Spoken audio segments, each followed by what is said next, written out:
டேய், இப்போ எதுக்கு நீ எனக்கு ஃபோன் பண்ண? மாப்ள, கொஞ்சம் இங்க பாருங்க. எங்க?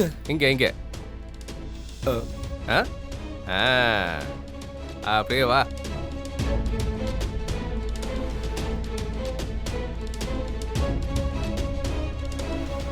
டேய், இப்போ எதுக்கு ஃபோன் பண்ண? நானும் மீனாட்சி ஹாப்பியா இருந்தோம், அதை கெடுத்துட்ட. எனக்கு யார் வாழ்க்கையும் கெடுத்து பழக்கம் இல்லை, நல்லாக்கி தான் பழக்கம். அதெல்லாம் இருக்கட்டும், இப்போ எதுக்காக ஃபோன் பண்ண அதை சொல்லு.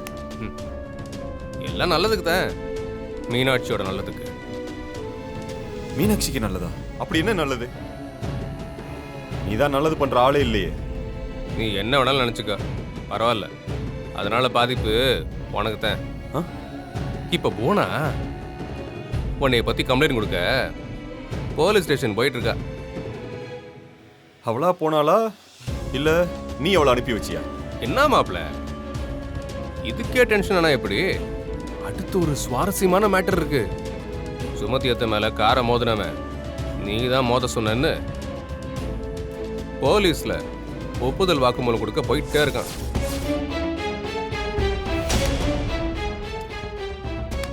காத்து என்னைக்கும் ஒரே பக்கம் அடிக்காது மாப்ள, எல்லா பக்கமும் மாறி மாறி தான் அடிக்கும்.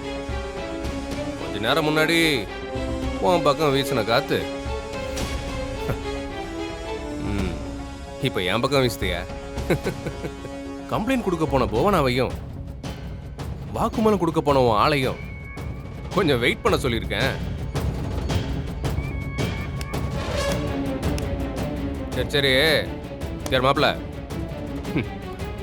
ஒன்றும் இல்லை, நான் சொல்ற மாதிரி நீ ஒரு அரை மணி நேரம் நடந்துக்கிட்டா உனக்கும் நல்லது, எனக்கும் நல்லது.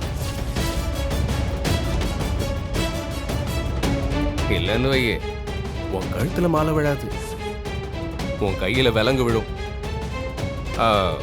சரி, என்ன சொல்ற? இந்த பிரச்சனையை இவன் ஏன் சால்வ் பண்ணணும்?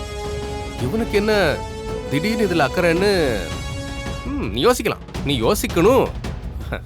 ஆமா, நீ ஏன் இதெல்லாம் செய்யணும்?